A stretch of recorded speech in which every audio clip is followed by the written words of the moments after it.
Well, good morning, West Ham fans. Let's talk about some old transfer rumours, shall we?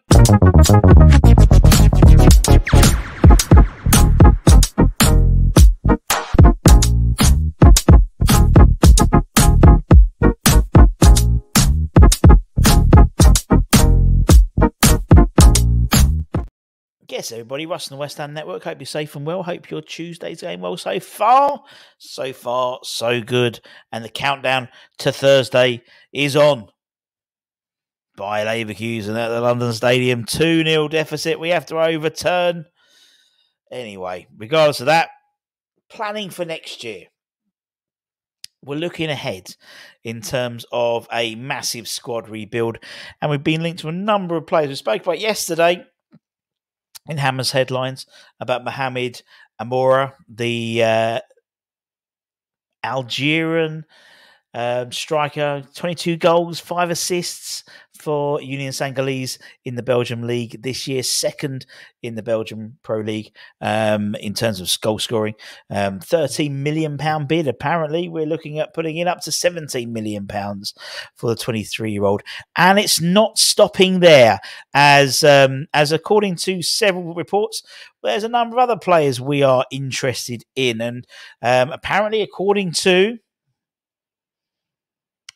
somewhere in Portugal, one of the players we are looking at is a player we've come up against, actually, for Anderlecht, the 20-year-old Zeno de Bast.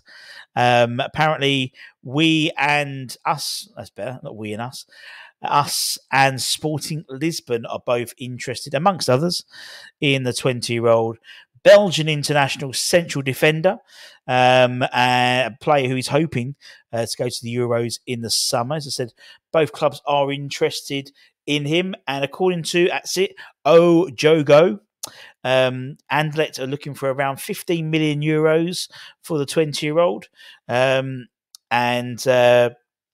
Apparently, West Ham are said to be pressuring Anderlecht to sell them De Bast over Sporting Lisbon, who apparently have gone cap in hand to Anderlecht, pleading poverty to try and get a cheaper deal. To be honest, 15 million euros for a 20-year-old international sounds pretty good deal to me. And considering that even with an initial payment with bonuses added on, maybe sell-on clause, it sounds a bit like a really good deal. Obviously, bonuses would be key for someone like West Ham, because Anderlecht can then brag a higher fee as in total package. We know that obviously he's been playing in Belgium all his career, and we would hopefully outspend someone like Sporting Lisbon for his signature. You know, centre half particularly is an area we need to develop. De Bast is very much ball playing centre half as well, so that would denote a certain change of style rather than maybe a traditional defender like a Kurt Zouma, for example. We know the likes of Agard and Zouma both potentially have outs maybe to the Saudi Pro League in the summer, but it's encouraging to see that we're being linked with people who, again, aren't necessarily on the top echelons of players you think we should be linked with. That makes sense? Sort of like, again, it sort of reiterates the recruitment process of Tim Steindl, looking at the pearls, looking at beyond the traditional, 5 big leagues and looking for those players. Obviously, we've been heavily linked with the Belgian league already, with Mohamed Amora yesterday, and it seems to be a net we're fishing in. Also, we were linked with the Union Saint-Gilloise head coach as well as a potential replacement for David Moyes if a change is made in the summer. Similarly, the Greek league as well is another league we'll be looking at. But we also know Tim is on a current scouting mission at the moment. He is looking for that pearl. He's looking for that Brazilian Schwazavi. And apparently one of the players that he could be looking at is the Colombian midfielder. I've got to get his surname better, right?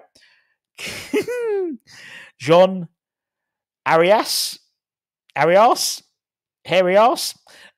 Arias, the 26-year-old Colombian Apparently, us, Wolves, Palace, and Burnley all in the mix to sign the Fluminense player, according to journalist Christian Martin, relayed by AS in Colombia. He states that apparently that Premier League quartet has joined Atletico Madrid in chasing the 26-year-old winger. He looks like an absolute unit. Look at that picture. He's got muscles on top of muscles. Anton will love his thighs. And it's unsurprising. He's a very, very quick player. The Colombian international could end up costing between, again, 15 to 17 million euros, which again doesn't seem such a bad deal. He's so far got 5 goals and 2 assists in 14 games for the Brazilian club so far. Don't forget their season is more in line with the calendar season.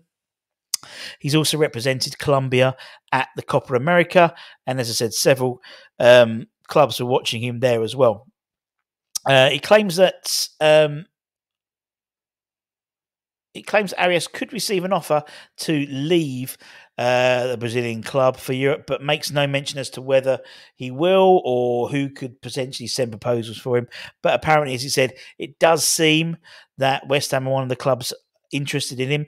We know Tim is out there looking at Brazilian players. We know also we have the setup of the Brazilian sort of academies out there, set up by Rob Newman about 18 months, 2 years ago, with various like Santos and various other sort of Brazilian clubs, Corinthians and whatnot. And Fluminense is one of the clubs we're looking at as well.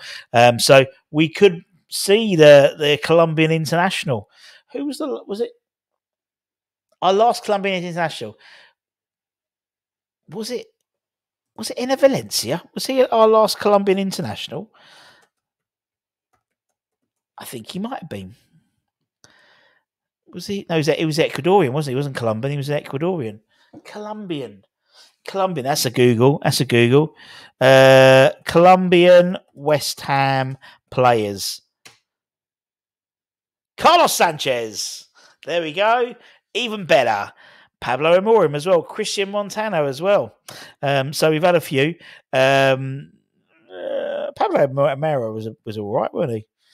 Carlos Sanchez wasn't. So, I mean, he could be our best performing Colombian international when he signs. We'll wait and see. And that's it. Keep it on the channel. Anton and Holly were bringing you all the fun of the fair in terms of all the latest news, reviews, and opinions. We have Hammer's headlines.